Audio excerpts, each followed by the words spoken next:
Sinovac की लग चुकी है, सब स्किप हो रही हैं। फाइजर जो दुनिया की बेस्ट मानी जाती है, उसकी डबल डोज के बाद अब तीसरी की बात चल रही है। लेकिन इसके काउंटर में ये भी कहा जा रहा है कि ये बहुत सीरियस नहीं है, हॉस्पिटलाइजेशन की उतनी ज़रूरत नहीं पड़ती है, घर पे ठीक हो जाते हैं आप। और जो उतने सीवियर सिम्टम थे डेल्टा के वैसे नहीं है। तो दरअसल कैसे इसको समझें, डरना चाहिए नहीं डरना चाहिए, नॉर्मल सर्दी जुकाम वाला है ये, क्या है ये? नीरज जी, मैं देखिए थोड़ा सा कंफ्यूजन मुझे ऐसा लगता है कि दर्शकों को हो गया है, मैं इसको दूर करने की कोशिश करता हूं। देखिए, कोविड संक्रमण के बारे में 3 चीजें महत्वपूर्ण हैं। एक है संक्रामकता, जिसको हम कहते हैं अंग्रेजी में इन्फेक्टिविटी। दूसरी है बीमारी की गंभीरता, यानी कि सिवियरिटी ऑफ डिजीज। और तीसरी है मारकता, यानी कि उसकी मॉर्टेलिटी क्रिएट करने की क्षमता। अब ये तीनों चीजें जो हैं वो मैं आपको बता दूं कि जो पहली चीज है यानी संक्रामकता, यानी स्प्रेड ऑफ द डिजीज, उसका वैक्सीनेटेड और नॉन वैक्सीनेटेड इससे कोई लेना देना नहीं है। आपको वैक्सीन लग जाती है तो आपके नाक पे कोई अलीगढ़ का ताला नहीं लग जाता है कि वैक्सीन लगवाने के बाद, चाहे वो फाइजर की हो, मॉडर्ना का हो। पहली बात तो वायरस पहचानता नहीं है वैक्सीन, फाइजर, मॉडर्ना, कोविशील्ड क्या है, एस्ट्राजेनिका, वो तो नाक के अंदर सांप जाएगा, फेफड़े तक उसकी यात्रा सुरक्षित है, सुखद है, और वो बाहर भी आएगा। तो वायरस का सांस के साथ अंदर जाना बाहर जाना, इसका वैक्सीन से कोई लेना देना नहीं है। इस बहस को मैं यही समाप्त करता हूं। आपको अगर अपने संक्रमण से बचाना है तो आपको मिलने पे नमस्ते करना, मौका लगे वहां हाथ धोते रहना, मास्क लगाते रहना, 2 गज की दूरी बना के रखना, और जिन्होंने डोज अभी तक वैक्सीन की नहीं लगवाई है वो लगवाएं। पहली डोज लगवा ली है तो दूसरी लगवाएं। हमारे देश में बहुत से ऐसे लोग हैं जिन्होंने दूसरी डोज नहीं लगवाई है।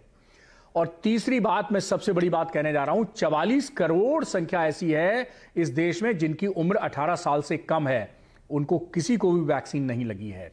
उन सबको अभी कोविड एप्रोप्रिएट बिहेवियर का पालन करना है। ये वही संख्या है जो स्कूल भी जा रही है, अपनी नौकरी ढूंढने भी जा रही है, छोटे छोटे दुकानों पे काम कर रही है। 18 साल से नीचे लोग जो हैं वो घर पे नहीं बैठते हैं। घर पे कौन इन 3 महीने सर्दी में बैठेगा? बूढ़ा बैठेगा, 5 साल से छोटा बच्चा बैठेगा, बुजुर्ग बीमार है वो बैठेगा। ये सब तो घर में बैठ लेंगे, अपना बचाव कर लेंगे। लेकिन सड़क पे कौन जाएगा? सड़क पे जाएगा वो यंग जाएगा, युवा जाएगा। और 18 साल से इस देश में कम में कोई भी वैक्सीनेटेड नहीं है, और ये संख्या 44 करोड़ है। तो पहले हम 44 करोड़ की चिंता करें, तब हम बूस्टर की सोचें। तो पहली बात तो वैक्सीन का संक्रमण से कोई संबंध नहीं है। वैक्सीन संक्रमित होने से आपको नहीं बचाती है। संक्रमित होने से बचाने के लिए आपको वही करना पड़ेगा जिसकी 100% गारंटी है। मॉडर्न और फाइजर वैक्सीन की 90-95% गारंटी हो सकती है, लेकिन कोविड एप्रोप्रिएट बिहेवियर की, मास्क की, इन सब की गारंटी 100% है। तो हमें 100% गारंटी वाली जो सोशल वैक्सीन है, यानी कोविड एप्रोप्रिएट बिहेवियर है, वो हमें हर वेरिएंट से बचाएगा। अभी ओमिक्रॉन है, कल कोई दूसरा क्रॉन होगा, आज कोरोना है, कल कोई दूसरा रोना होगा। इन सबसे बचाव के लिए हमें ये चेंजेस लाने हैं। ये कोविड एप्रोप्रिएट बिहेवियर ही हमारे संक्रमण के विस्तार को, फैलाव को रोक सकता है। वैक्सीनेशन तो आपको 2 काम करेगा। एक, मैडम बिल्कुल सही कह रही थी, ये जो एंटीबॉडी टाइटर टेस्ट कर करके और डिक्लेयर किया जाता है वैनिंग हो रही है, ये सब बकवास है। अरे भाई, सेल मीडिएटेड इम्यूनिटी ज्यादा इंपॉर्टेंट है rather than the humoral antibody induced immunity. Vaccine cell mediated immunity भी पैदा करती है, और ये सेल मीडिएटेड इम्यूनिटी आपको जैसे ही वायरस शरीर के अंदर आता है, यही सेल मीडिएटेड इम्यूनिटी आपको वायरस को रिकॉग्नाइज करती है और उसके खिलाफ पूरी बॉडी को एक्टिवेट करती है, आपके डिफेंस मैकेनिज्म को एक्टिवेट करती है कि आप लड़िए, शत्रु आ गया है। और हम क्या करते हैं, एंटीबॉडी टाइटर नापा, एक स्टडी पब्लिश की और कहा कि नहीं वेनिंग होने लगी। ये ऐसी बातें चढ़ के लोगों को मत डराइए। भारत एक मजबूत देश है, इसने बहुत मजबूत लड़ाई अब तक लड़ी है। और हम तो डॉक्टर सूर्यकांत, आप ये कह रहे हैं कि वैक्सीन का असर कितने दिन रहेगा, फिर कब तक रहेगा? देखिए, वैक्सीन हमारी 16 जनवरी को शुरू हुई थी, और जिनको सेकेंड डोज लगी, मैंने खुद 16 जनवरी को पहले दिन अपने किंग जॉर्ज मेडिकल यूनिवर्सिटी में पहले दिन पहला टीका लगवाया था, और 16 फरवरी को हमारी सेकेंड डोज लगी थी। और जो इम्यूनिटी पैदा होती है वो सेकेंड डोज के 2 हफ्ते बाद होती है। यानी हमारे देश में जो इम्यूनिटी की प्रोसेस वैक्सीन के कारण शुरू हुई है वो मार्च से शुरू हुई है।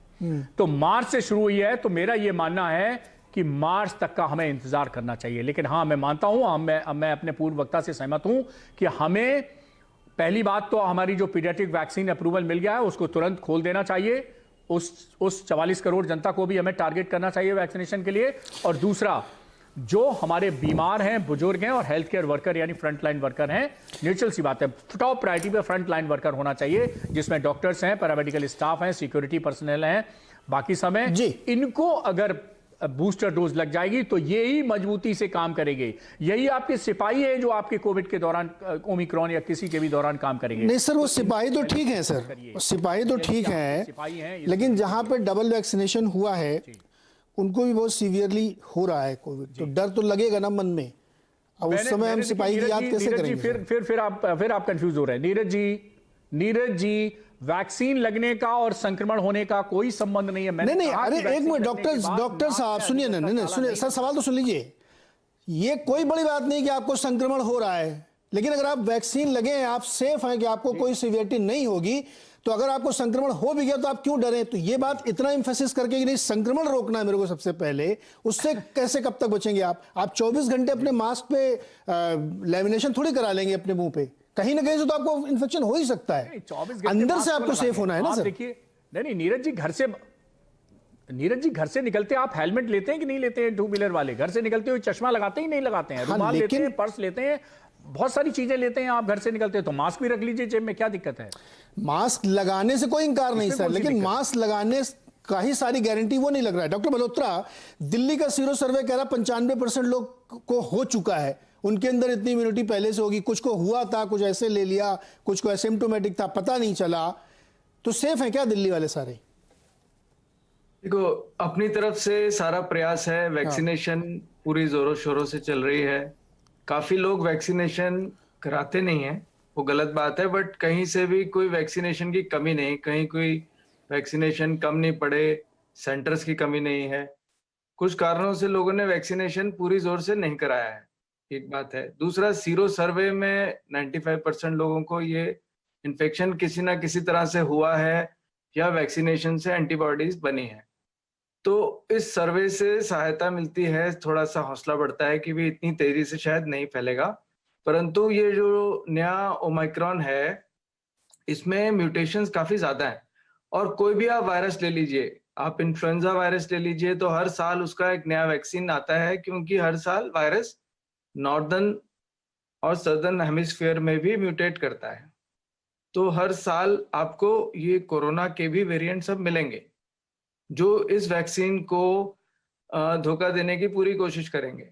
इसीलिए आपको हर साल जो है वैक्सीन में भी इम्प्रूवमेंट करना पड़ेगा, और एंटीबॉडीज का बूस्टर वैक्सीन भी जो है इसमें यूजफुल रहेगा किसी ना किसी तरह से। ऑल्दो सेल मीडिएटेड इम्यूनिटी काम करती है, बट एंटीबॉडीज भी इसको रोकने में, यही वजह हो सकती है कि इस बार इतने ज्यादा केसेस नहीं हैं, 100 सवा 100 तक अभी तक केस बढ़े हैं।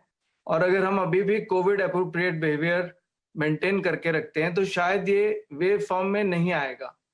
वैक्सीनेशन को बढ़ाते हैं, कोविड एप्रोप्रिएट बिहेवियर को और ज्यादा सुदृढ़ करते हैं, ताकि ये वेव फॉर्म में कन्वर्ट ना हो। वेव फॉर्म में कन्वर्ट होते ही सारे लोग, हर घर में दिक्कत फैलती है, और हमने देख ही लिया है कि घर घर में ये बीमारी ने हमें कितनी चोट और कितना नुकसान, आर्थिक, मानसिक, हर प्रकार से हमें इन्होंने कष्ट दिया है इस बीमारी ने। तो इस बार अगर हम कोविड एप्रोप्रिएट बिहेवियर को लेके चलेंगे तो शायद हम वैक्सीनेशन एंड बिहेवियर